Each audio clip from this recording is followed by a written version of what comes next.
Ce qui se joue en Ukraine aujourd'hui n'est pas le sort de l'Ukraine, mais celui du monde.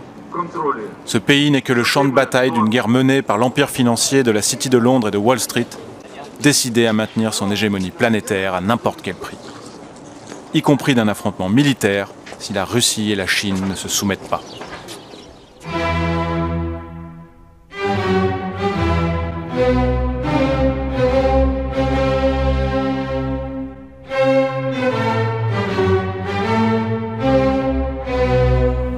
La mondialisation financière, dirigée par la City de Londres, sa filiale de Wall Street et son réseau de paradis fiscaux, est arrivée à bout. Depuis l'éclatement de la bulle en 2008, les États et les banques centrales payent le prix fort pour maintenir artificiellement en vie le système. Au point qu'à la prochaine crise financière, ils n'auront plus les moyens de renflouer les banques. Leur plan B est connu depuis 2013. C'est le bail-in en anglais, ou résolution bancaire dans les termes de la législation française et européenne. Ce mécanisme consiste à renflouer les banques avec l'argent qui se trouve dans les banques, comme à Chypre en février 2013, avec le pillage pur et simple des dépôts bancaires. C'est une stratégie de désintégration contrôlée du système pour en réduire la taille, quitte à laisser mourir une bonne partie de la population. Des nations souveraines comme la Russie et la Chine, qui entendent se développer en toute indépendance, représentent donc une entrave à leur volonté de pillage absolu. C'est cela, le vrai moteur de la crise ukrainienne. Tout a démarré le 21 novembre 2013, lorsque le gouvernement légitime d'Ukraine suspend les négociations en vue d'un accord d'association qui le lierait économiquement et politiquement avec l'Union européenne. Car cet accord prévoyait notamment une clause de libre-échange approfondie et globale qui aurait mis fin à toute protection douanière pour l'agriculture et l'industrie ukrainienne. Le pays a donc préféré se tourner vers l'Est en vue d'intégrer l'union douanière Russie, Biélorussie, Kazakhstan, basée sur le développement régional plutôt que sur le pillage des marchés. De surcroît, l'accord prévoyait d'intégrer l'Ukraine dans la politique de sécurité commune de l'Union européenne, c'est-à-dire l'OTAN. Ce qui s'est passé ensuite relève de l'application minutieuse du manuel de changement de régime de l'oligarchie financière.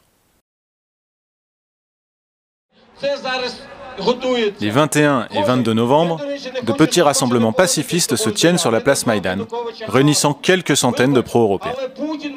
Ce qui peut paraître ironique lorsqu'au même moment en Grèce, en Espagne et au Portugal, les peuples se soulèvent contre la Troïka et son austérité criminelle. Du coup, personne ne prend au sérieux ces manifestants. Mais à partir du 24 novembre, les partis qui promouvaient l'accord de libre-échange au Parlement prennent le relais. Il s'agit des partis libéraux-conservateurs Batkivshina de Arseniy Yatsenyuk et Oudar de Vitali Klitschko, ainsi que du parti néo-nazi Svoboda de Oleg Tyagnibok. Dès lors, les incidents commencent et permettront au mouvement de prendre son ampleur. Les provocateurs issus des mouvements néo-nazis Svoboda et Secteur droit ont recours à la violence organisée et armée contre la police, les institutions et les autres partis politiques. Minoritaires, mais entraînés quasi militairement, ils prennent rapidement le contrôle de Maïdan et rendent l'escalade inévitable. Ces milices néo-nazis ne sont dénoncées ni par l'Europe ni par les États-Unis. Pire, la baronne Catherine Ashton, haute responsable des affaires extérieures européennes, s'exhibe en compagnie du député du parti néo-nazi Svoboda, Oleg Tyagnibok. Tout comme son homologue Victoria Nuland, la sous-secrétaire d'État américaine pour l'Europe de l'Est, promue par Obama après avoir fait ses classes dans l'administration Bush. La conversation téléphonique fuitée dans la presse entre Nuland et l'ambassadeur américain sur place révélera à quel point les trois chefs de l'opposition ne sont que des pions sur l'échiquier anglo-américain. Good. So I don't think Klitsch should go into the government. I don't think it's necessary. I don't think it's a good idea. In terms of him not going into the government, just let him sort of stay out and do his political homework and stuff. We want to keep the moderate Democrats together. The problem is going to be Tyagnibok and his guys. I think Yats is the guy who's got the economic experience, the governing experience. He's the guy, you know, what he needs is Klitsch and Tyagnibok on the outside. He needs to be talking to them 4 times a week, you know.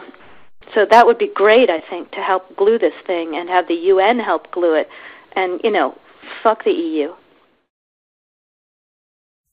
Pendant ce temps, la situation dégénère sur la place Maïdan, avec l'intervention d'une troisième force, des snipers qui tirent à la fois sur la police et sur les manifestants. Ils feront 100 morts. Le 21 février, Yanukovych est contraint par la diplomatie européenne à signer un accord avec les 3 dirigeants de l'opposition, engageant au retour à la Constitution de 2004, à l'organisation d'élections anticipées et au désarmement des militants extrémistes. Mais l'accord vole en éclats sous la pression des chefs de milices néo-nazis, Dimitri Yarosh et Andrei Paroubi, qui exigent l'éviction de Yanukovych. Les milices vont encercler le Parlement et menacer les députés. À l'intérieur, les leaders de l'opposition vont organiser la destitution de Yanukovych, en violation totale de l'accord soutenu par les Européens et sans respecter la procédure constitutionnelle. Le nouveau gouvernement issu de Maïdan est composé d'ultralibéraux, dont le Premier ministre Yatsenyuk, qui engage sur le champ la thérapie de choc demandée par le FMI. Il s'empresse également de signer l'accord de libre-échange et d'intégration avec l'Union européenne et entame les négociations avec l'OTAN. En reconnaissant ce gouvernement, les diplomaties européennes et américaines ont du même coup cautionné la montée au pouvoir des néo-nazis. Ils ont en effet obtenu le poste de vice-premier ministre ainsi que 4 ministères, dont celui de l'éducation. Quant aux chefs des milices néo-nazis Yarosh et Paroubi, ils prennent la tête du Conseil national de défense et de sécurité. Leur première mesure sera de décréter l'abolition de la langue russe comme 2e langue officielle et d'interdire de diffusion les chaînes de télévision russes. Peut-on dès lors faire mine de s'étonner des conséquences ? Le climat de séparatisme et de chaos a été fabriqué et les Ukrainiens russophones ne peuvent que voir en ce nouveau gouvernement un danger immédiat pour leur vie. En violant sciemment le droit international, les Occidentaux ont ouvert la boîte de Pandore.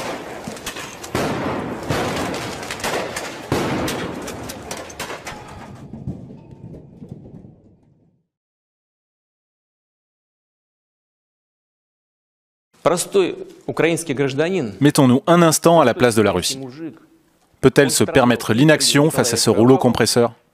La stratégie appliquée par l'oligarchie financière, dont l'OTAN et les États-Unis d'Obama sont le bras armé, est d'encercler les puissances montantes que sont la Russie et la Chine pour les contraindre à accepter leur tutelle. À l'ouest, le déploiement du bouclier antimissile menace l'indépendance russe puisqu'il neutraliserait une partie de son arsenal stratégique. À l'est, la politique de pivot asiatique d'Obama se traduit par le redéploiement de troupes, de porte-avions et de sous-marins nucléaires pour établir une capacité de première frappe contre la Chine. Cette politique mène le monde au seuil d'un affrontement nucléaire. En Ukraine comme en Syrie, en Iran ou autour des îles sino-japonaises, on joue avec le feu. Merci de rappeler que l'info n'est pas sur les réseaux sociaux.